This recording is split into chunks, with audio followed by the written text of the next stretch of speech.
The hawk vanished into the endless Texas sky just as Violet Fordham reached for her leather glove.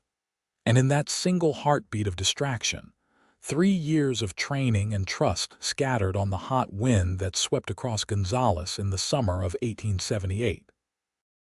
She stood frozen in the center of the dusty street, one hand still extended upward, as if she could pull Artemis back down through sheer force of will. The red-tailed hawk had been her constant companion since she'd found him injured near the Guadalupe River, his wing broken and his spirit nearly gone. She had nursed him back to health with patience and dedication that had earned her a reputation throughout DeWitt County as the strange woman who spoke to birds. Now he was gone, a copper speck growing smaller against the cloudless blue expanse, and Violet felt something crack inside her chest that had nothing to do with the oppressive heat. "Miss Fordham," a voice called from behind her, tentative and concerned. "You all right?" Violet turned slowly, her green eyes still tracking the sky even as she acknowledged the speaker. The man approaching her was tall and lean, with dark hair that curled slightly at the ends beneath his worn leather hat. His chaps were dusty from the trail, and his face bore the sun-weathered look of someone who spent more time outdoors than in. She had seen him around town over the past few weeks, always polite, always keeping to himself. Samuel Kellerman, the ranch hand who worked at the Thompson spread just outside town. "My hawk," she managed, her voice cracking slightly. "He flew off. Something spooked him, and I had removed his jesses to give him a proper flight, and he just kept going." Samuel stepped closer, removing his hat and squinting up at the sky. The gesture revealed a face younger than his weathered skin suggested, probably no more than 25 or 26. His brown eyes scanned the horizon with practiced efficiency, before settling back on Violet with genuine sympathy. "Red tail?" he asked, and when she nodded, he replaced his hat and adjusted his gun belt thoughtfully. "They can fly far when they want to, but they usually come back to where they know food is reliable. How long have you had him?" 3 years, Violet said, and she hated how her voice wavered. "I found him by the river with a broken wing. He has never flown away like this before. Never." Samuel nodded slowly, his expression thoughtful rather than dismissive. Most men in Gonzales thought her hobby strange at best and unnatural at worst. A woman in her early 20s should be focused on finding a husband, they said, not training wild birds like some medieval falconer. But Samuel did not look at her with judgment or condescension. Instead, he gazed back up at the sky, tracking the direction Artemis had disappeared. "I will help you search," he said simply, and the words landed between them with quiet certainty. "I know the land around here pretty well. If your hawk is still flying, he will need to rest eventually, and when he does, maybe we can spot him." Violet blinked, surprised by the offer. "You do not even know me, Mr. Kellerman." "Samuel," he corrected gently. "And I know you are worried about your bird, and I know these lands well enough to help look. That seems like enough reason to me. Besides, the boss gave me the day off to run some errands in town, and I would rather spend it doing something worthwhile than drinking at the saloon." The sincerity in his voice made Violet's throat tighten. She had grown accustomed to managing on her own since her father died 2 years ago, leaving her the small house on the edge of Gonzales and very little else. Her mother had passed when Violet was just a child, and she had no siblings to rely on. The townspeople tolerated her eccentricity because her father had been respected, but few went out of their way to help her. Samuel's casual offer of assistance felt like cool water in a drought. "Thank you," she said, meeting his eyes directly. "I would be grateful for your help, Samuel." He smiled then, a warm expression that transformed his serious face into something more approachable. Do you have any idea what might have spooked him? Violet frowned, replaying the moment in her mind. There was a loud noise from the blacksmith shop, metal dropping on metal. It startled both of us, but I have never seen Artemis react like that before. He just kept flying higher and higher until I could barely see him. "Let me get my horse," Samuel said, already turning toward the hitching post outside the general store. "We can cover more ground that way. You ride." "Yes," Violet confirmed. "I have a mare at home. Give me 10 minutes to fetch her and grab some supplies." Samuel nodded, and they separated with unspoken agreement. Violet hurried down the dirt street toward her small wooden house, her skirts kicking up dust with each step. The afternoon sun beat down mercilessly, and she could already feel sweat gathering at the back of her neck. Inside her house, she moved with practiced efficiency, grabbing her canteen, Artemis's lure, and some dried meat she kept for the hawk. She also took her wide-brimmed hat and her father's old spyglass, which might help spot Artemis from a distance. Her mare, Dahlia, nickered softly when Violet entered the small stable behind the house. The chestnut horse had been her father's before his heart gave out one morning while he was checking his traps. Violet saddled Dahlia quickly, her hands moving through the familiar motions even as her mind raced with worry about Artemis. Hawks could fly for miles without stopping. He could be anywhere by now. When she returned to the main street, Samuel was already waiting astride a sturdy bay gelding. He had added a bedroll and saddlebags to his gear, which suggested he was prepared for a longer search if necessary. The practical consideration touched Violet more than she expected. "Which direction was he headed when you last saw him?" Samuel asked as she approached. Violet pointed northeast, toward the rolling hills that eventually gave way to denser vegetation near the river. "That way. He was flying high, riding the thermals." "Then we will head northeast," Samuel said decisively. "The river is about 5 miles in that direction. If he is hunting, he might follow the water." They set off together, their horses falling into an easy pace that ate up the distance without exhausting the animals in the heat. Gonzales quickly fell away behind them, replaced by the open Texas landscape of grassland and scattered oak trees. The sky stretched endlessly overhead, but Violet saw no sign of Artemis's distinctive silhouette. As they rode, Samuel surprised her by asking questions about falconry. He wanted to know how she had trained Artemis, what he ate, how she communicated with him. His curiosity seemed genuine rather than merely polite, and Violet found herself talking more freely than she had in months. She explained how falconry had been practiced for thousands of years, how her father had learned it from a traveling European man who passed through Texas years ago, and how she had absorbed everything she could from both of them. "My father said it taught patience," Violet explained as they navigated a shallow creek. "You cannot force a bird of prey to obey you. You have to earn their trust, make them want to return to you. It is a partnership, not ownership." Samuel nodded thoughtfully. "Sounds like working with horses. You can break a horse through force, but the truly good ones are the ones who choose to work with you." "Exactly," Violet said, pleased he understood.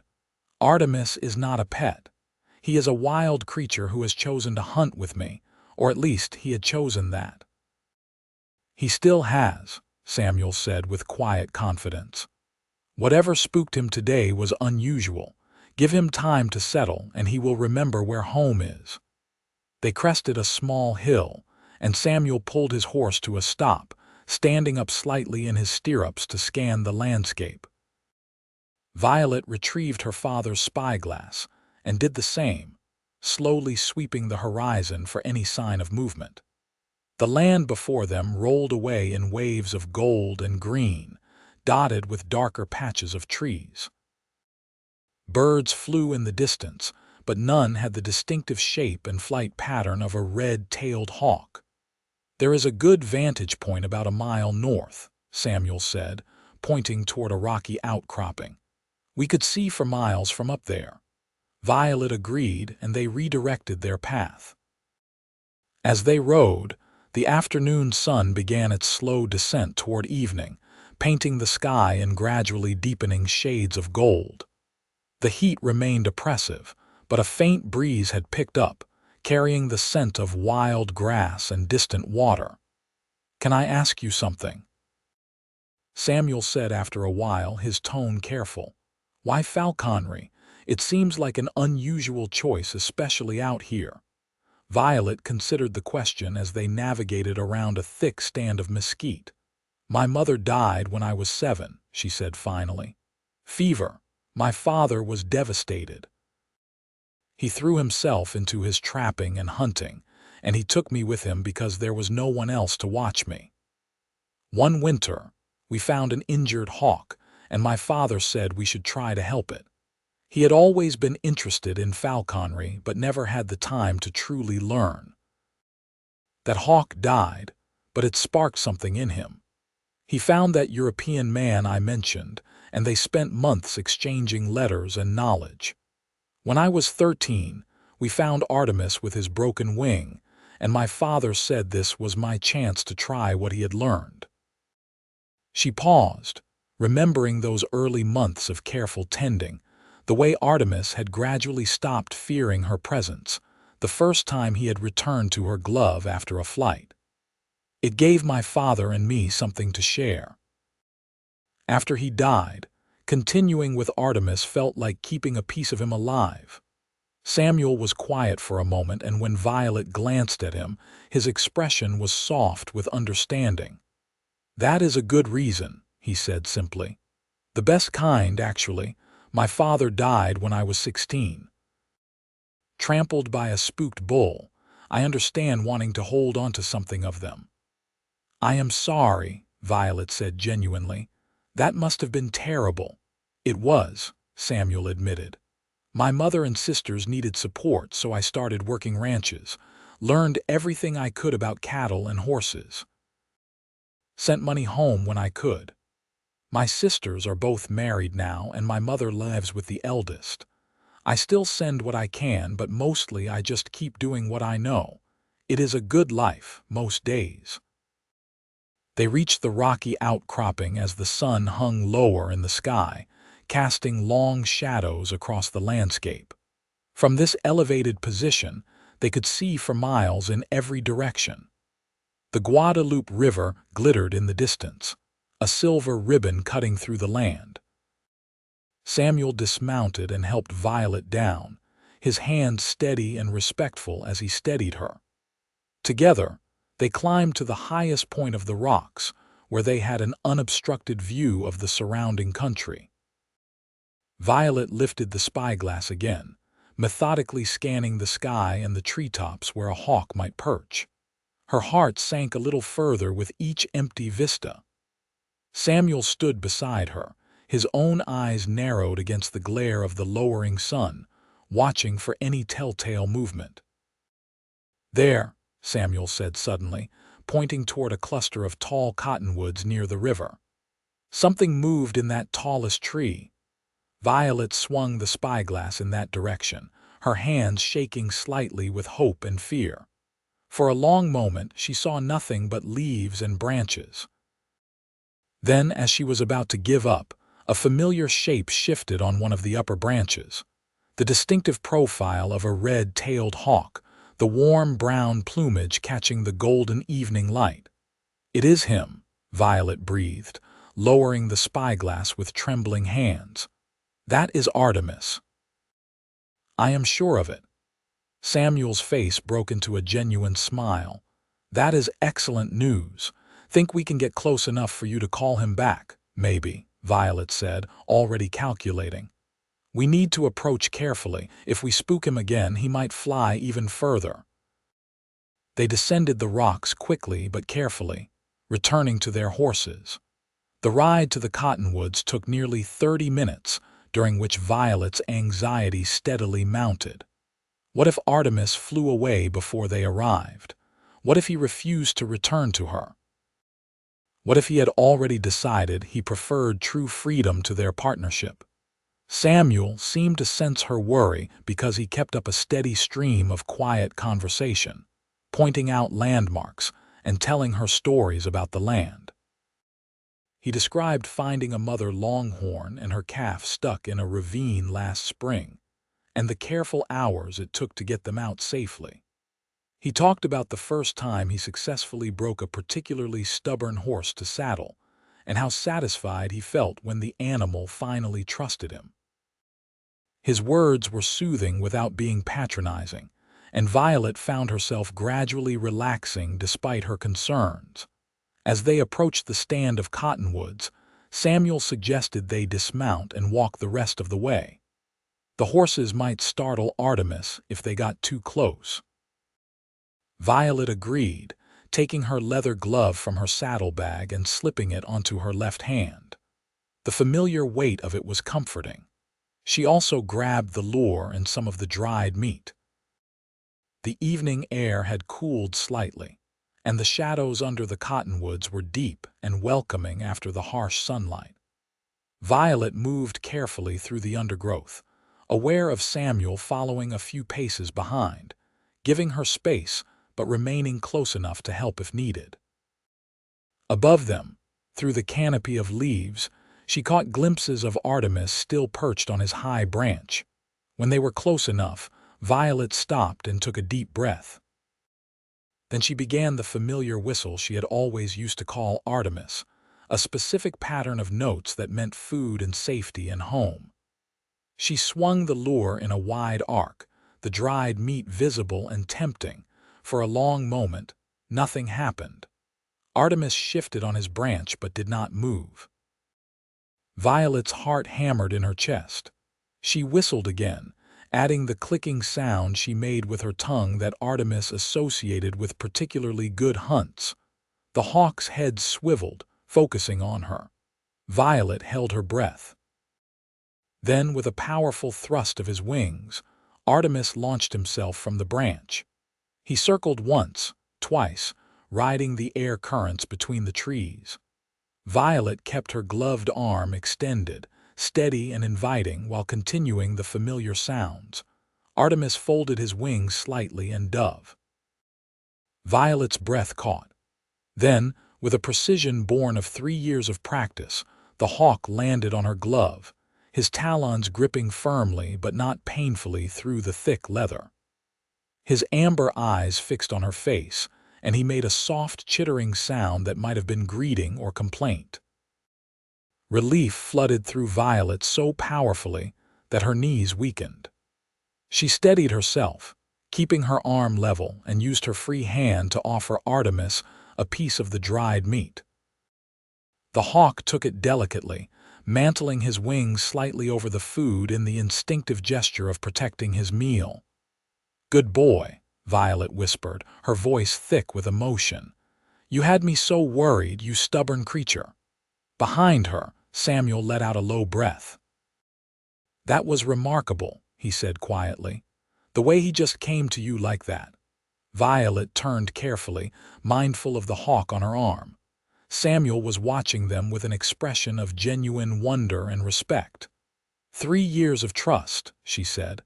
"I am just grateful he remembered." "We should probably head back before it gets full dark," Samuel suggested, glancing at the dimming sky. "Think you can manage riding with him?" "I can try," Violet said. "I have his jesses in my bag. I can secure him properly." They made their way back to the horses slowly. Artemis remained calm on Violet's glove, occasionally rousing his feathers but showing no sign of wanting to fly away again. With Samuel's help, Violet managed to attach the leather jesses to Artemis's legs, tying them securely to a special attachment on her glove. It was not the most comfortable way to ride, but it would keep the hawk safe until they got back to Gonzales. The ride back took longer than the ride out, partly because of the failing light and partly because Violet needed to move more carefully with Artemis on her arm. Samuel stayed close, guiding his horse beside hers and pointing out obstacles in the growing darkness. The moon rose fat and bright, providing enough light to navigate by, and the temperature dropped to something far more comfortable than the afternoon heat. They talked more as they rode, the conversation flowing easily in the darkness. Samuel told her about growing up in a small town near San Antonio, about learning to rope cattle and break horses, about the endless cycle of ranch work that marked the seasons. Violet found herself sharing stories she rarely told anyone, about her childhood before her mother's death, about her father's patient teaching, about the loneliness of the past 2 years living alone in Gonzales. "Why stay?" Samuel asked gently. "If you are lonely here, I mean. You could move somewhere with family or friends." "I have no other family," Violet said simply, "and this is my home. My father built that house with his own hands. Everything I know about the land, about birds, about surviving out here, I learned in Gonzales. Leaving would feel like abandoning the last pieces of him." Samuel nodded slowly. "I understand that. Roots matter, even when they are painful sometimes." By the time they reached Gonzales, it was fully dark, and the town was quiet except for the sounds drifting from the saloon at the far end of the main street. Samuel rode with Violet all the way to her small house at the edge of town, waiting patiently while she settled Artemis in his mews in the stable. The hawk went willingly to his perch, and Violet carefully removed his jesses and checked him over for any injuries. He seemed perfectly fine, just tired from his extended flight. She left him with fresh water and some meat, whispering soft words of affection before closing the mews door securely. When she emerged from the stable, Samuel was still there, standing by his horse and looking up at the stars. He turned when he heard her approach, and even in the moonlight she could see the warmth in his expression. "Thank you," Violet said, stopping a few feet from him. "I do not know what I would have done without your help today. You have been incredibly kind." "It was my pleasure," Samuel said, and the sincerity in his voice was unmistakable. "I am glad we found him." They stood in comfortable silence for a moment, the night sounds of Gonzales settling around them. Violet became aware of how close they were standing, of the way the moonlight caught in Samuel's dark hair, of the steady, grounded presence he brought with him. Something warm and unfamiliar stirred in her chest. "Would you?" she began, then hesitated, suddenly uncertain. "Would you like to come by tomorrow? I usually fly Artemis in the early morning when it is cooler. You could watch if you are interested, as a thank you." Samuel's face brightened. "I would like that very much." "What time?" "Dawn," Violet said, "or just after, before the heat sets in." "I will be here," Samuel promised.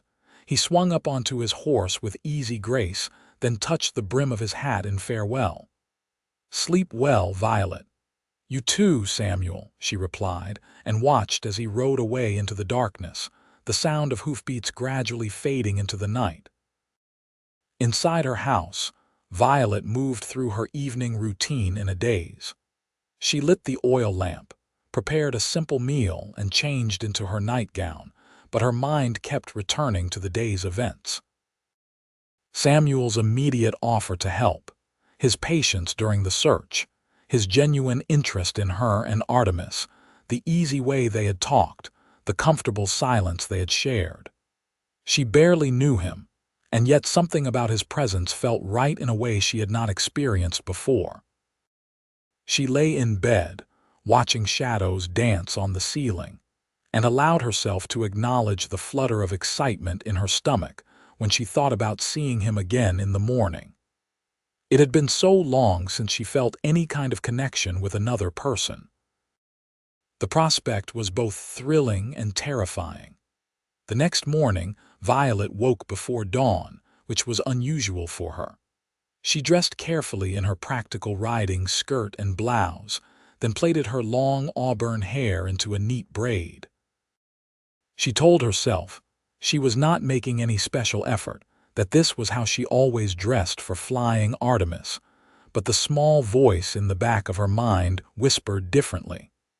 The eastern sky was just beginning to lighten when she went to prepare Artemis. The hawk was alert and eager, clearly recovered from yesterday's adventure. Violet checked his feathers carefully, ensured his jesses were secure, and carried him out to the small clearing behind her house where she usually flew him. She had just finished setting up when she heard hoofbeats approaching. Her heart gave an unexpected jump, and she turned to see Samuel riding up, his hat pulled low against the rising sun. He dismounted and tied his horse to her fence post, then walked over with that same easy confidence she had noticed yesterday. "Good morning," he said, his voice still rough with early morning. "Beautiful day for flying." "Good morning," Violet replied, smiling despite herself. "Thank you for coming." Samuel settled himself on a nearby rock outcropping that gave him a good view of the clearing, and Violet tried not to be too conscious of his watching eyes as she began the familiar routine. She walked Artemis around the clearing first, letting him get comfortable with the morning and the presence of a visitor. Then she removed his jesses and raised her arm. Artemis launched himself into the air with powerful wing beats, climbing swiftly into the brightening sky. Violet kept her eyes on him as he circled higher, then called him back with her whistle and lure. The hawk responded immediately, diving down in a controlled stoop before landing precisely on her glove. She rewarded him with meat and praised him softly. They repeated the exercise several times, with Artemis flying further and higher each time before returning.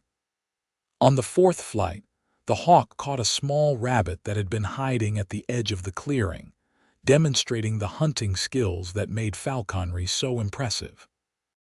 Samuel watched the entire display in fascinated silence, never interrupting or distracting. When Violet finally called Artemis back for the last time and returned him to his mews, she found Samuel standing and applauding softly. "That was incredible," he said. "The precision, the trust between you two. I have seen a lot of working animals in my time, but nothing quite like that." Violet felt heat rise to her cheeks at the genuine admiration in his voice. "Thank you. It is what I love most in the world, working with him." "I can see why," Samuel said. He hesitated, then added, "I should probably get to the ranch. I am already late for morning chores. But could I come back? Maybe tomorrow evening. I would like to see you again if that is acceptable." The directness of the question caught Violet off guard, but in the best possible way. "Yes," she said, meeting his eyes. "I would like that too." Samuel's answering smile was like sunrise. "Tomorrow evening, then. Maybe I can bring dinner. There is a woman in town who makes excellent tamales." "That sounds wonderful," Violet agreed and felt that flutter in her chest intensify. Over the following weeks, Samuel's visits became a regular part of Violet's life. He came in the evenings when his ranch work was done, often bringing food or small gifts, always ready to listen to her talk about Artemis or her day. They fell into an easy companionship that gradually deepened into something more. Samuel proved endlessly curious about falconry, and Violet found herself teaching him the basics. He learned how to approach Artemis without startling him, how to read the hawk's body language, even how to help prepare the bird's food. His hands were gentle and patient, and Artemis tolerated his presence more quickly than Violet had expected. In return, Samuel taught Violet more about the land around Gonzales. He showed her the best places to find wild plums and pecans, the swimming holes where the water stayed cool even in summer heat, the hidden meadows where wildflowers bloomed in impossible profusion. He told her stories about the cattle drives he had been on, the characters he had met, the vast beauty of Texas that stretched beyond their small corner of it. They rode together often, exploring the country with Artemis flying overhead.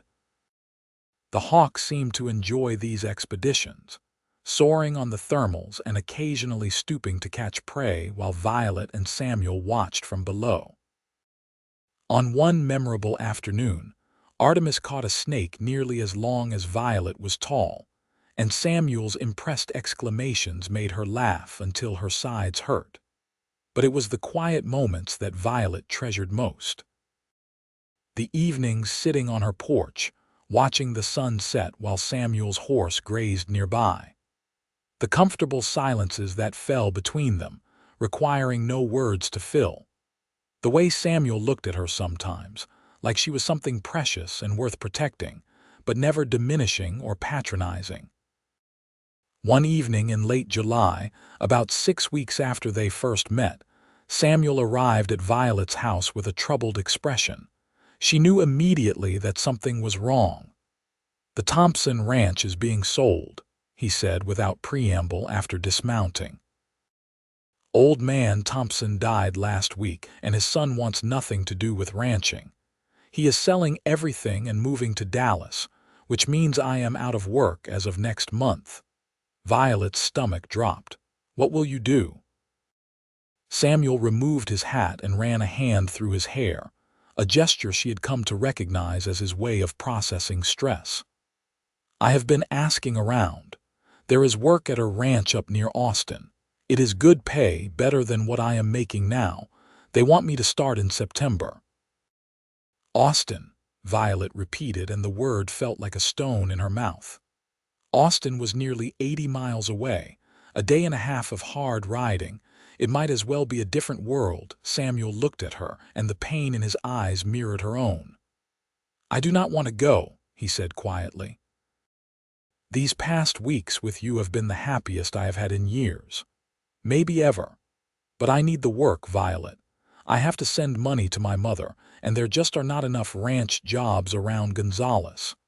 Violet nodded, trying to process the information through the sudden ache in her chest. "I understand. Of course you have to go." "Unless," Samuel said, and then stopped.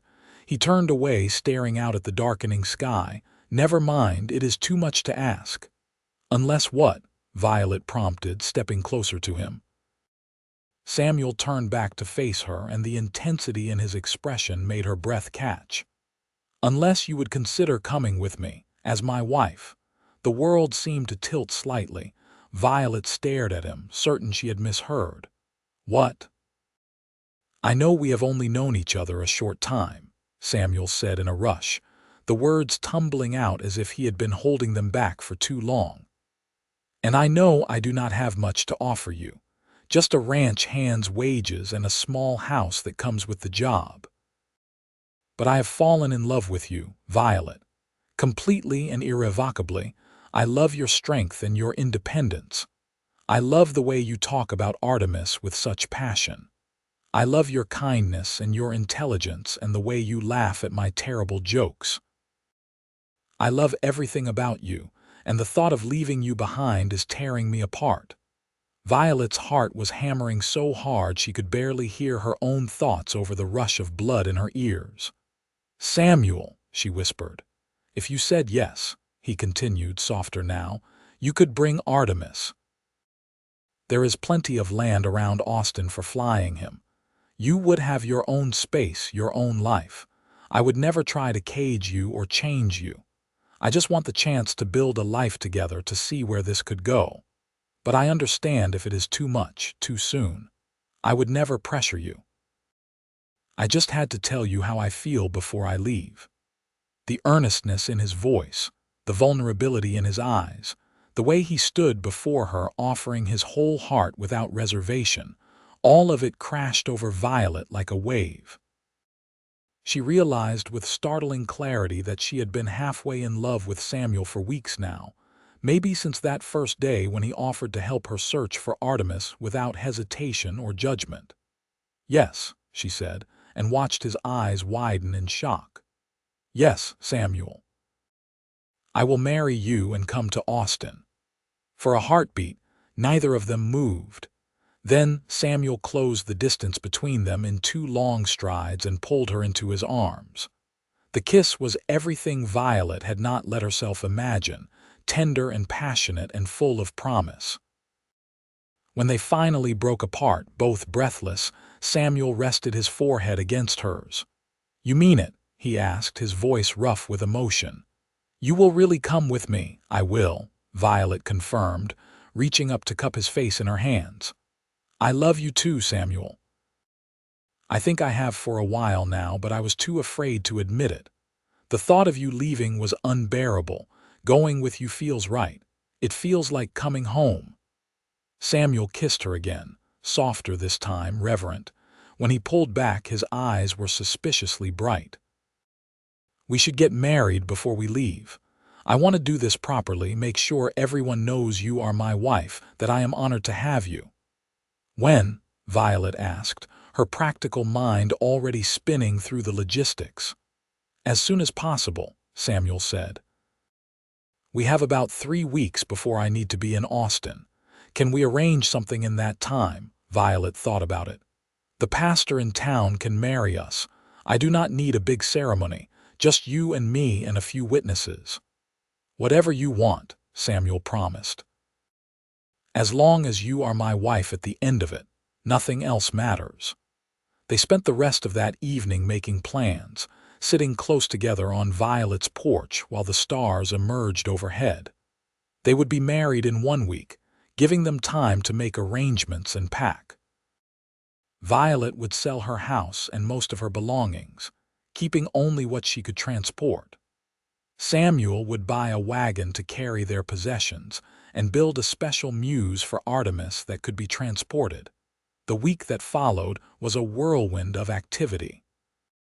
Violet went through her house with ruthless efficiency, selling furniture to neighbors, packing her father's important papers and her mother's few keepsakes, donating clothes she no longer wore. Samuel helped whenever he could spare time from his final duties at the Thompson Ranch, his steady presence a comfort amid the chaos. The women of Gonzales, once they heard about the impending marriage, surprised Violet with their support. Several brought gifts, practical things like quilts and cooking pots. The blacksmith's wife insisted on hosting a small gathering the night before the wedding, and Violet found herself unexpectedly moved by the community's kindness. She had always felt like an outsider, but apparently her neighbors had noticed her more than she realized. The wedding itself was simple and perfect. They gathered at the small church in Gonzales on a bright morning in early August. Violet wore her best dress, a pale blue cotton that her father had bought her for her 20th birthday. Samuel wore clean clothes and a new hat, and the look on his face when Violet walked down the aisle made her feel like the most beautiful woman in the world. Pastor Williams performed the ceremony with warm efficiency, speaking about love and partnership and the journey they were beginning together.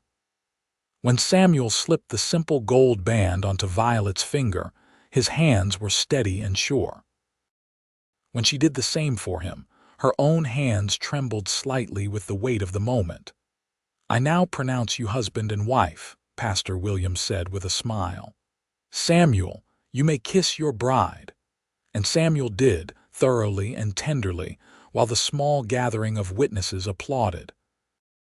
Violet felt tears slip down her cheeks, but they were happy tears, born of joy and hope and the overwhelming certainty that she had made exactly the right choice. The gathering afterward was modest but warm. The blacksmith's wife had prepared food, and several of Samuel's fellow ranch hands showed up to offer congratulations and good-natured teasing. Violet found herself laughing more than she had in years, tucked safely against Samuel's side while he fielded jokes and well wishes with easy humor. As the sun began to set, they finally said their goodbyes and returned to Violet's house for one last night before beginning their journey. Inside, away from curious eyes, Samuel pulled Violet into his arms again.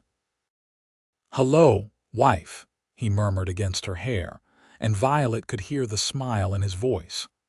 "Hello, husband," she replied, tilting her face up to kiss him. That night, in the small house where Violet had lived alone for 2 years, she discovered what it meant to be truly cherished. Samuel was gentle and patient, taking his time, making sure she felt safe and loved. Afterward, wrapped in his arms in the darkness, Violet felt a peace she had not known since before her father's death. For the first time in a long time, she was not alone. She had a partner, someone who saw her completely and loved her anyway. They spent their wedding night talking in whispers, making promises, and dreaming about the future. Samuel told her about the house in Austin, how it had 3 rooms and a good well and a view of the hills. Violet told him about her hopes for expanding her work with Artemis, maybe even training more birds if the opportunity arose. They talked until exhaustion finally pulled them under, falling asleep tangled together as the night deepened around them. The journey to Austin began 2 days later. Samuel had purchased a sturdy wagon and a second horse to pull it, and they loaded it carefully with their combined possessions. Artemis traveled in his specially constructed portable muse, which Samuel had designed with surprising ingenuity. The hawk seemed to tolerate the arrangement, though Violet could tell he was confused by the change in routine. The trip took 3 long days of steady travel. They followed the main road northeast, camping under the stars at night and taking their time during the day. Samuel proved to be an excellent traveling companion, always alert for potential problems, but never anxious, always ready to laugh at small mishaps, always attentive to Violet's comfort. On the second night, camped beside a small creek, Samuel built a fire and they roasted rabbit that Artemis had caught earlier in the day. The hawk had adjusted remarkably well to flying in unfamiliar territory, always returning to Violet's call. As they ate, Samuel reached across the fire and took Violet's hand. "Are you happy?" he asked quietly. "Truly. No regrets about leaving Gonzales." Violet considered the question seriously because she owed him honesty. "I am sad to leave my father's house," she admitted. "That was hard. But I am not sad to leave Gonzales itself, and being with you makes everything else feel manageable. So yes, I am happy. More than I expected to be, actually." Samuel's expression softened. "I will do everything I can to make sure you stay happy. That is my promise to you, Violet. Whatever you need, whatever makes you feel at home, we will figure it out together."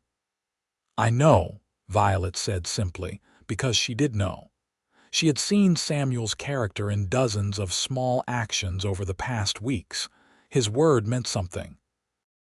They reached Austin on the evening of the 3rd day, arriving as the sun painted the sky in shades of gold and crimson. The town was larger than Gonzales, more bustling and developed.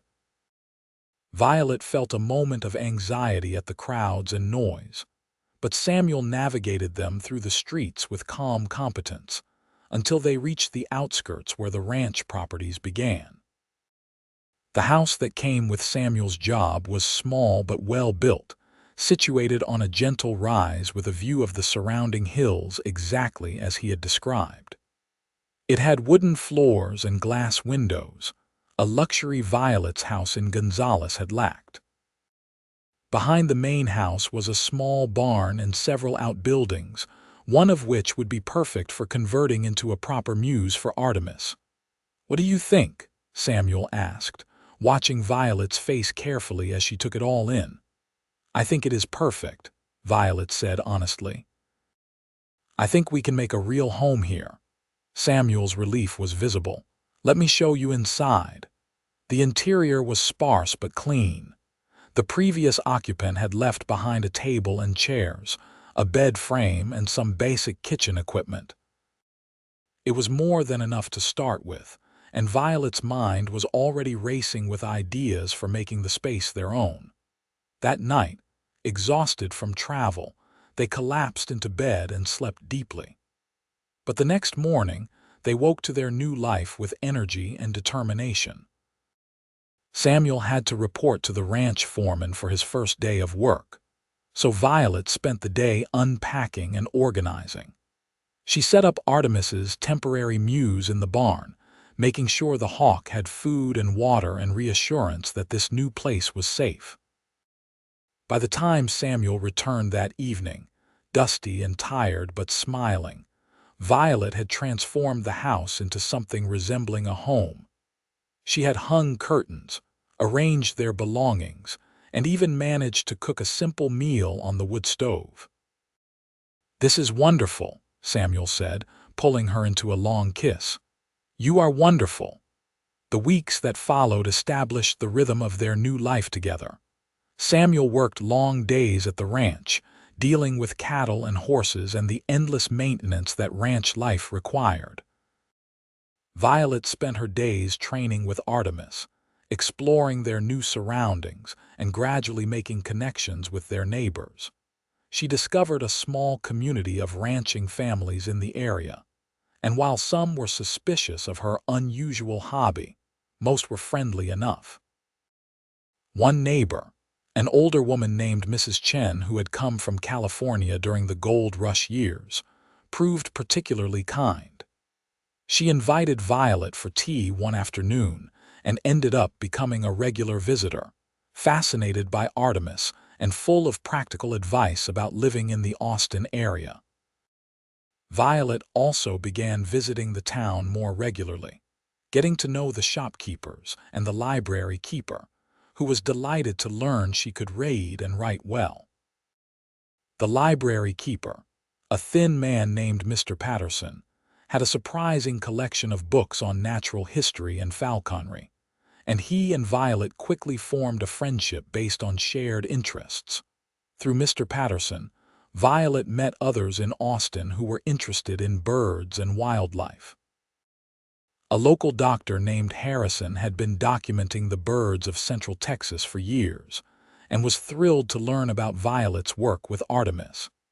He invited her to contribute observations to his records, and suddenly, Violet found herself part of a small but passionate community of naturalists. Samuel encouraged all of it, delighted to see Violet thriving in their new home.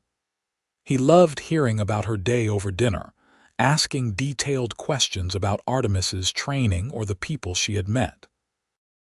In turn, Violet listened to Samuel's stories about the ranch, learning about the different cattle breeds and the challenges of maintaining a large herd in the Texas heat. Their marriage deepened during these months. They learned each other's rhythms and preferences, how to give space when needed and when to push closer. They learned to argue constructively when disagreements arose, always working toward resolution rather than victory. They learned the intimate language of long-term partnership, the shorthand of couples who truly know each other. In October, about 2 months after arriving in Austin, Violet realized she was pregnant. The discovery brought a complicated rush of emotions: joy, fear, excitement, anxiety. She told Samuel that evening, watching his face carefully for his reaction. He was silent for a long moment, processing the information. Then his face broke into the widest smile Violet had ever seen. "We are having a baby?" he asked, his voice full of wonder. "We are," Violet confirmed. And then she was swept up in his arms, held carefully as if she might break, while Samuel whispered words of love and amazement against her hair. The pregnancy progressed smoothly through the winter months. Violet continued working with Artemis for as long as she comfortably could, finally stopping in her 7th month when her balance became too uncertain for safely handling the hawk. Samuel took over the basic care of Artemis during this time, feeding him and maintaining his mews, while Violet coached from the sidelines. Mrs. Chen proved invaluable during this time, sharing wisdom from raising her own 5 children and introducing Violet to the midwife who served the area. Samuel became increasingly protective as Violet's due date approached, though he tried not to be overbearing about it. Violet found his concern endearing rather than suffocating, understanding it came from love rather than a desire to control. Their son was born in April 1879, during a spectacular thunderstorm that rattled the windows and flooded the creek behind their house. The labor was long and difficult, and there were moments when Violet feared she would not survive it. But with Samuel holding her hand and the midwife's steady guidance, she finally delivered a healthy, squalling baby boy with a surprising amount of dark hair. "He is perfect," Samuel said, his voice choked with emotion as he held his son for the first time. "Violet, he is absolutely perfect." They named him James, after Samuel's father, with a middle name of Henry after Violet's father. Little James Kellerman entered the world with strong lungs and an apparently insatiable appetite, keeping his parents exhausted but deliriously happy. The first months of parenthood were a blur of sleepless nights and constant feedings, and the overwhelming responsibility of caring for a tiny human. Violet had no experience with babies, and Samuel had only slightly more from helping with his younger sisters years ago. They fumbled through together, making mistakes and learning as they went, supporting each other through the inevitable frustrations and fears. But there were also moments of transcendent joy. The first time James smiled, a real smile rather than gas, both parents nearly wept. The way he would quiet when Samuel sang to him in his rough, off-key voice. The peaceful weight of him sleeping on Violet's chest. The sense that they had created something beautiful and precious together. Artemis, surprisingly, seemed fascinated by the new addition to their household. The hawk would watch intently whenever Violet brought James outside, tilting his head in that curious bird way. Samuel joked that Artemis saw himself as the baby's guardian, which made Violet laugh but also touched her heart. As James grew through his first year, becoming more alert and interactive, Violet gradually resumed her work with Artemis.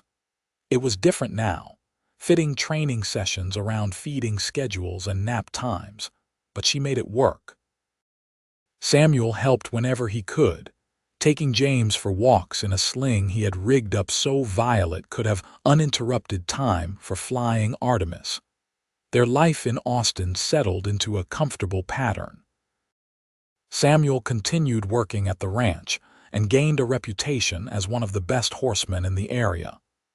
His skill led to additional responsibilities and a modest increase in pay. Violet's work with Artemis attracted attention from some wealthy families in Austin who wanted to see falconry demonstrations, and she began occasionally performing for pay, which helped their finances considerably. They made friends among their neighbors and in town.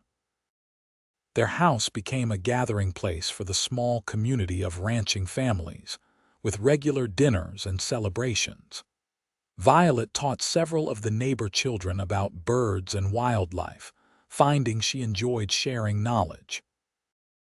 Samuel helped neighbors with difficult horses, never accepting payment but building a network of goodwill and friendship.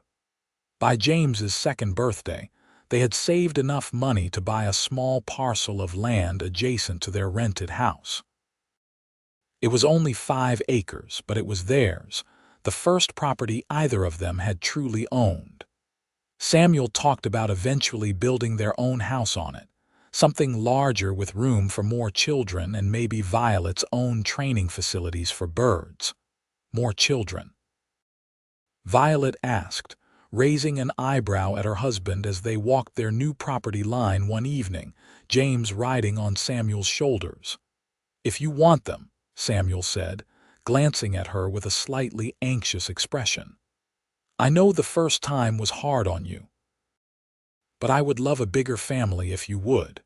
If not, then James is more than enough. I am already the luckiest man alive." Violet considered it. The pregnancy and birth had indeed been difficult, but motherhood had brought unexpected joys. "I think I would like another child eventually," she admitted. "Maybe in a year or two. Let James get a bit older first." Samuel's face lit up. "Whatever you want, my love. There is no rush." The second pregnancy came when James was 3, a surprise but a welcome one. This time Violet knew what to expect, which made it somehow both easier and harder. The birth was mercifully shorter than the first, and in the summer of 1882, they welcomed a daughter they named Clara Mee after Samuel's mother and Violet's mother, respectively. Clara was a quieter baby than James had been, more observant and serious. She seemed to study everything around her with solemn dark eyes. James, now old enough to be curious rather than jealous, became fiercely protective of his little sister. Violet often found him sitting beside Clara's cradle, talking to her in an earnest voice about everything he had done that day. With 2 young children, life became even more chaotic. But Samuel proved to be a devoted and hands-on father, never complaining about dirty diapers or late-night wakings. He played with James for hours, teaching him to recognize animal tracks and throw a rope. He sang Clara to sleep with surprising patience when she was fussy. He supported Violet through the exhaustion and occasional frustration of managing 2 small children while maintaining her work with Artemis. The hawk was getting older now, nearly 8 years old and beginning to show his age. His flights were shorter, and he needed more rest between hunts. Violet felt the passage of time keenly when she looked at Artemis, remembering the day she found him injured by the river, remembering that day in Gonzales when he flew away and Samuel offered to help her search. So much had changed since then. Her entire life had transformed. One evening, when Clara was about 6 months old, Violet sat on the porch watching Samuel play with James in the yard. The little boy was laughing as his father chased him in an elaborate game that involved pretending to be various animals. The sun was setting, painting everything in warm golden light. Clara slept peacefully in Violet's arms, and from the barn came the familiar sounds of Artemis settling down for the night. Violet felt a wave of contentment so powerful, it brought tears to her eyes. This was everything she had never let herself imagine she could have. A loving husband who saw her as an equal partner, healthy, happy children. Work she was passionate about, a home that was truly theirs, friends and community, security and hope for the future. Samuel noticed her expression and walked over James on his hip. "What is it?" he asked gently, concern flickering in his eyes. "I am just happy," Violet said honestly. "So incredibly happy. I was thinking about the day we met when Artemis flew away. I was so frightened that afternoon, so convinced I had lost everything that mattered, but I had actually found everything that would come to matter most." Samuel sat down beside her carefully, James wriggling to get down and run after a butterfly. "I think about that day too," he admitted. "I almost did not say anything. I saw you standing there looking so lost, and I thought about just walking by, not wanting to intrude, but something made me speak up. Best decision I ever made." "Mine too," Violet agreed. She leaned her head on his shoulder, feeling the solid strength of him, the warmth that had nothing to do with the summer evening. "Thank you for asking me to stay, for building this life with me." "Thank you for saying yes," Samuel replied, kissing the top of her head. "For trusting me enough to leave everything you knew. I do not take that lightly, Violet. I never have." James ran back over, crashing into Samuel's legs with a giggle. "Play more," he demanded, and Samuel laughed. All right. Let me just help your mama get your sister inside first." They stood together, a family complete and whole, and walked into their house as the stars began to emerge overhead.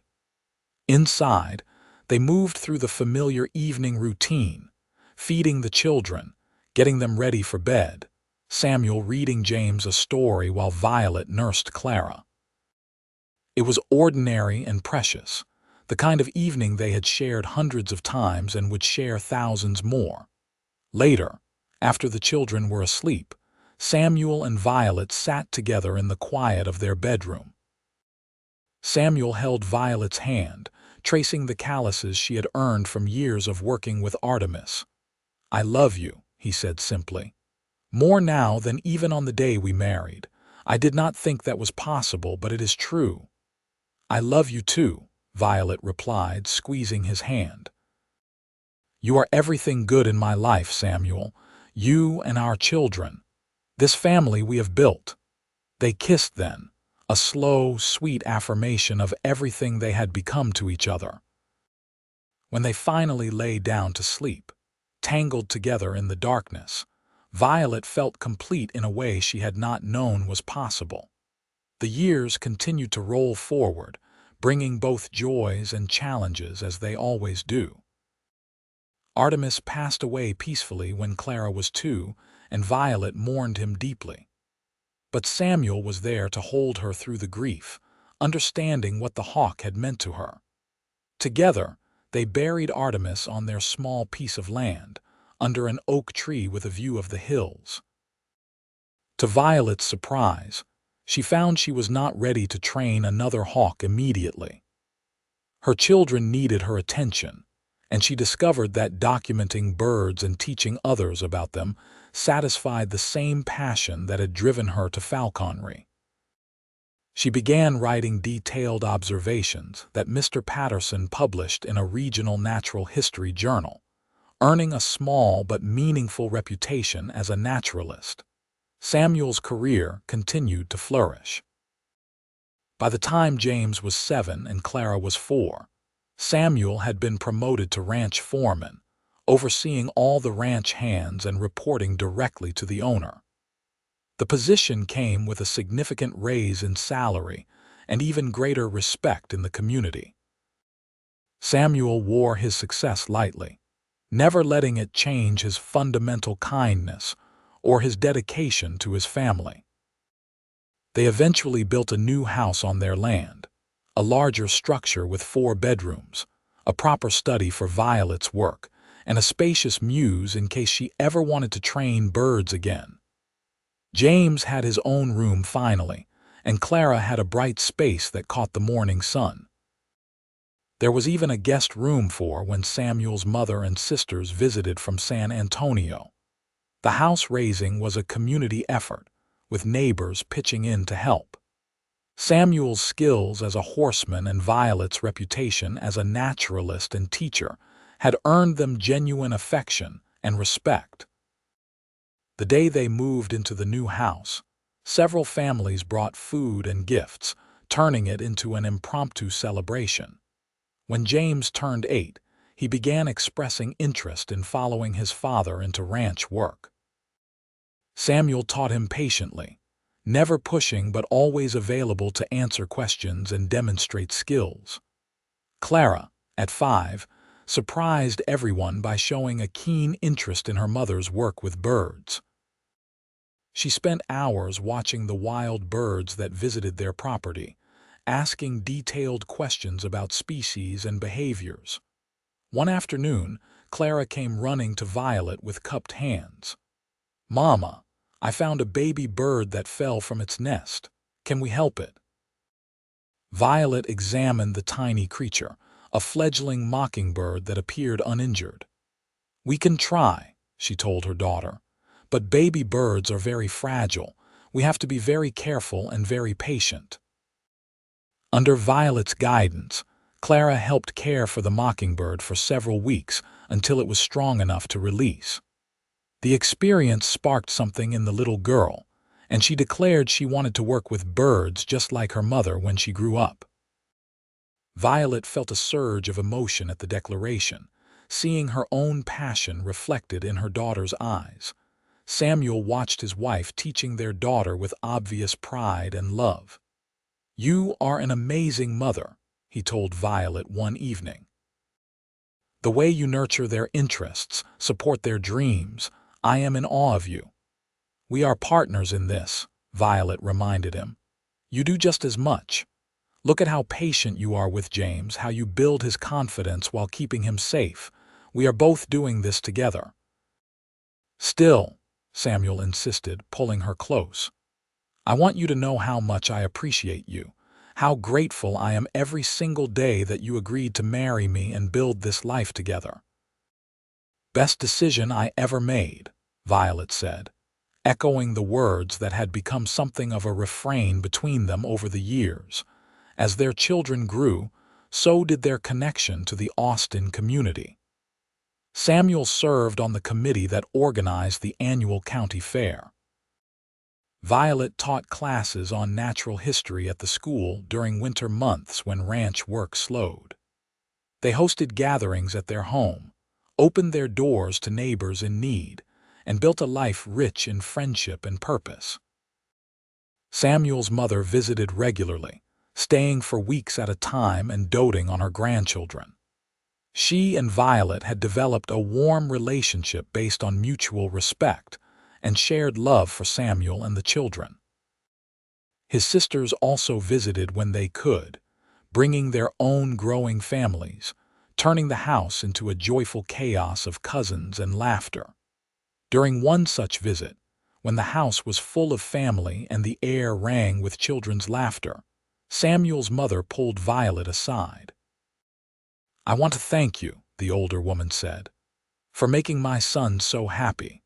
I worried about him for years, always working so hard, always sending money but never building anything for himself. Then he met you and everything changed. You gave him a real home, a real family. He is truly happy, and that is everything a mother could want." Violet felt tears prick her eyes. "He gave me the same thing. We gave it to each other." Samuel's mother smiled and squeezed Violet's hand. "That is the best kind of marriage, the kind where both people make each other better." By the time James was 12 and Clara was 9, both children were thriving. James was already skilled with horses and cattle, working alongside his father during school breaks. Clara had helped Violet rehabilitate 3 more injured birds and was keeping detailed journals of bird sightings around their property. Both children were good students, well liked by their peers, and clearly secure in their parents' love. One evening, as Violet and Samuel sat on their porch watching the sunset after another full day, Samuel said, "Do you ever regret leaving Gonzales, giving up your father's house?" It was a question he had asked variations of over the years, and Violet's answer was always the same. "No. I miss my father and I think of him often. But that house was never really home after he died. Home is where you are, where our children are. This is where I belong." Samuel nodded, satisfied. "I feel the same way. This life we have built together, it is more than I ever dreamed of having. Sometimes I still cannot believe how lucky I am." "We are both lucky," Violet corrected gently. "Lucky we found each other. Lucky we were brave enough to take a chance. Lucky we have been able to build something real and lasting." They sat in comfortable silence, hands linked, watching the Texas sky perform its nightly show of color and light. Inside, they could hear James helping Clara with her schoolwork, the sounds of their children's voices the sweetest music imaginable. Violet thought back to that terrified young woman standing in the street in Gonzales, watching her hawk disappear into the endless sky. She thought about Samuel approaching her, a stranger offering help with no expectation of anything in return.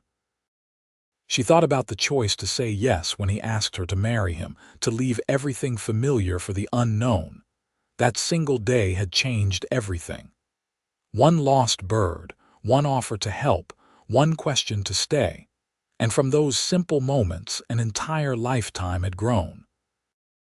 A marriage built on respect and love, children who carried the best of both parents, a home filled with warmth and purpose, a future bright with possibility. As the last light faded from the sky and stars began to emerge, Samuel stood and offered Violet his hand. "Come inside, my love. It is getting cold." Violet took his hand, letting him pull her to her feet, and together they walked into their home. Behind them, the Texas night settled over the land they had made their own, full of promise and peace.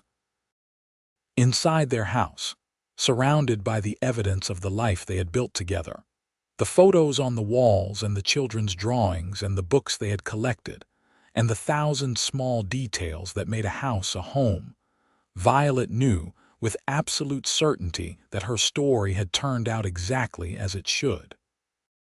She had lost her bird and gained a world. Samuel had offered to help her search and ended up finding something neither of them had known they were looking for. He had asked her to stay, and she had, and from that decision had flowed every blessing that now filled her days. Years later, when James had grown into a fine young man working his own section of ranch land, and Clara had become a published naturalist with her own impressive reputation, and Samuel's hair had gone gray and Violet's hands showed the lines of age, they would still sit together on their porch in the evenings. And sometimes, when the light was just right and a hawk flew overhead, Violet would think of Artemis and smile. That bird had led her to Samuel, and Samuel had led her to this life. It was a journey she would choose again and again, every time. Their grandchildren visited often, filling the house with noise and joy. James's 3 boys and Clara's daughter and son all loved hearing stories about their grandmother's hawk and their grandfather's ranch work. They loved the stories about how their grandparents met, about the long journey from Gonzales to Austin, about building a life from nothing but love and determination. "Tell us again about the day you met," the youngest grandchild would beg, and Samuel and Violet would exchange warm looks and begin the familiar tale. Samuel would describe seeing Violet standing in the street, looking lost and afraid, and knowing somehow that he needed to help. Violet would talk about how unexpected his kindness was, how he never made her feel strange or wrong for caring so much about a bird. They would tell about the search, the long ride through Texas heat, finding Artemis in the cottonwood trees. They would describe the weeks of courtship, the decision to marry, the journey to Austin. The grandchildren never tired of hearing it, and Samuel and Violet never tired of telling it, because it was their story, the foundation on which everything else had been built.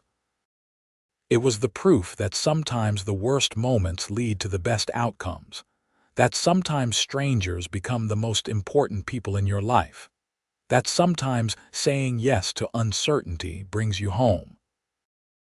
On their 25th wedding anniversary, the whole family gathered at the house for a celebration. Samuel and Violet's children had organized everything, bringing food and decorations and gathering friends and neighbors for a party that lasted well into the evening.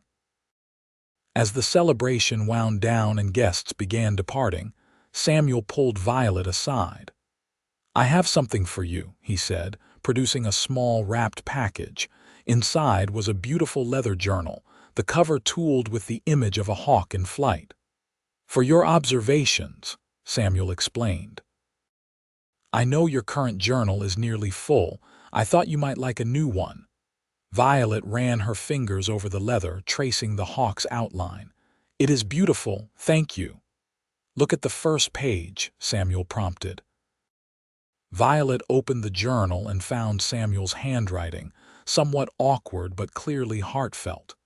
He had written the date they met, August 1878, and beneath it, "The day I found everything I did not know I was searching for.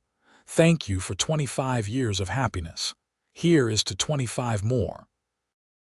All my love, Samuel." Tears spilled down Violet's cheeks. After all these years, Samuel could still move her to tears with his thoughtfulness and love. "I love you," she said, reaching up to kiss him. "So very much." "I love you too," Samuel replied, holding her close. "Always have, always will."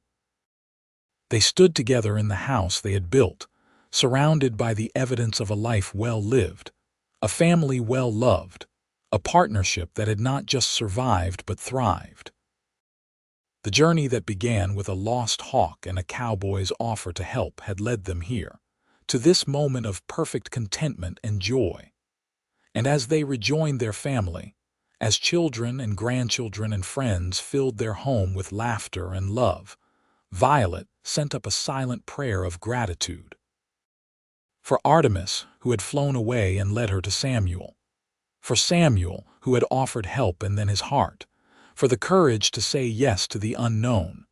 For every moment since that had brought them to this beautiful, messy, perfect life. The hawk had flown, the cowboy had helped search, and when he asked her to stay, she had answered yes. It was the simplest story and the most important one. It was the story of how Violet Fordham became Violet Kellerman, how two lonely people found home in each other, how a single day of kindness rippled outward into decades of love. And it was a story that would be passed down through generations, told by children and grandchildren and great-grandchildren, a testament to the power of choosing love, of taking chances, of building something lasting from the foundation of respect and partnership. Years more would pass, bringing both joys and sorrows as all lives do. Samuel and Violet would face challenges and celebrate triumphs together. They would mourn the loss of friends and welcome new grandchildren. They would watch the world change around them while their love remained constant. And when they were very old, sitting together in the evening light as they had done for so many years, Samuel would still reach for Violet's hand. She would still smile at him with all the love that had grown over a lifetime together. They would still remember that hot August day in Gonzales when everything changed. The story that began with a lost bird ended with a found life, rich beyond measure, full beyond imagining. It was everything neither of them had dared to dream, and it was theirs completely. A cowboy and a falconer, choosing each other every day, building something beautiful from simple kindness and profound love. And that was enough. That was everything. That was the happy ending they had earned together, and it was perfect.